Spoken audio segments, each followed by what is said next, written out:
Hello everyone, welcome to Emmy recipes. ఈరోజు వీడియోలో బొంబాయి రవ్వతో ఎప్పుడు ఉప్మానే కాకుండా ఒక్కసారి ఇలా క్రిస్పీగా క్రంచీగా చిప్స్ని కూడా ట్రై చేయండి.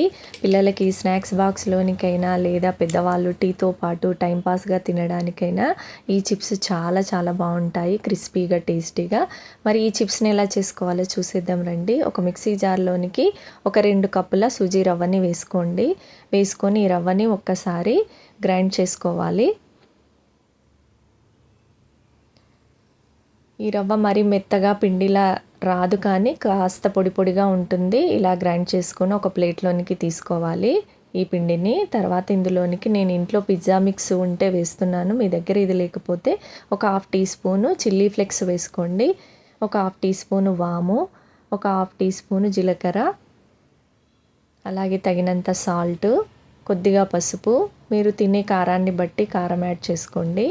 తర్వాత ఇంకా కొంచెం క్రిస్పీనెస్ కోసం నేను ఇక్కడ బియ్యం పిండిని ఒక 2 స్పూన్స్ వేస్తున్నాను. వేసుకోకపోయినా కూడా బాగానే ఉంటుంది. తర్వాత సన్నగా కట్ చేసిన కరివేపాకు, ఒక టేబుల్ స్పూన్ ఆయిల్ వేసుకోవాలి. కరివేపాకు స్కిప్ చేయకుండా వేసుకోండి, మంచి ఫ్లేవర్ వస్తుంది కరివేపాకు వేసుకోవడం వల్ల. చేత్తో ఒకసారి అంతా కూడా కలుపుకొని ఇప్పుడు కొద్ది కొద్దిగా వాటర్ యాడ్ చేసుకుంటూ పిండిని సాఫ్ట్ పిండి ముద్దలా కలుపుకోవాలి.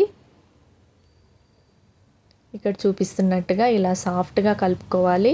ఇది సూజీ రవ్వ కాబట్టి నానిన తర్వాత గట్టి పడుతుంది. ఇలా సాఫ్ట్గా కలుపుకొని మూత పెట్టుకొని ఒక 1/2 అవర్ పాటు కంపల్సరీగా రెస్ట్ ఇవ్వాలి పిండికి.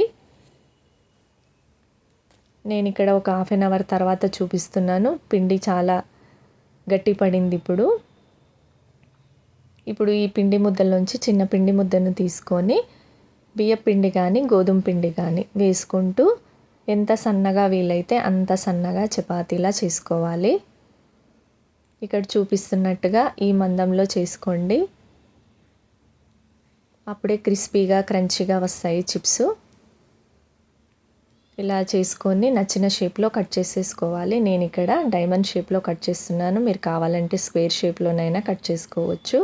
ఇలా కట్ చేసుకొని ఇప్పుడు ఈ చిప్స్ని అన్నింటినీ ఒక ప్లేట్లో బియ్యం పిండి కానీ గోధుమ పిండి కానీ కొంచెం చల్లుకొని ఆ ప్లేట్లోనికి వీటన్నింటిని వేసేసుకోవాలి. అప్పుడే ఇవి అంటుకోకుండా ఉంటాయి కాబట్టి ఇలా అన్నింటిని ఒక ప్లేట్లోనికి తీసేసుకొని ఇప్పుడు వేడి వేడి ఆయిల్లో ఈ చిప్స్ని వేసుకోవాలి. ఆయిల్లో వేసుకొని వెంటనే కదపకుండా వాటంతటా అవే విడివిడిగా అయ్యేంత వరకు వెయిట్ చేసిన తర్వాత 2 వైపులా తిప్పుకుంటూ మంచి గోల్డెన్ కలర్ వచ్చి క్రిస్పీగా అయ్యేంత వరకు ఫ్రై చేసేసుకొని తీసుకోవాలి.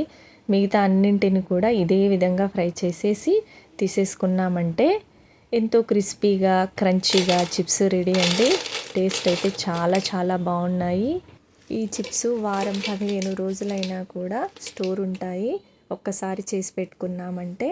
మరి మీరు కూడా ఈ విధంగా ట్రై చేయండి. వీడియో కనుక నచ్చినట్టయితే please like, share and subscribe. Thanks for watching.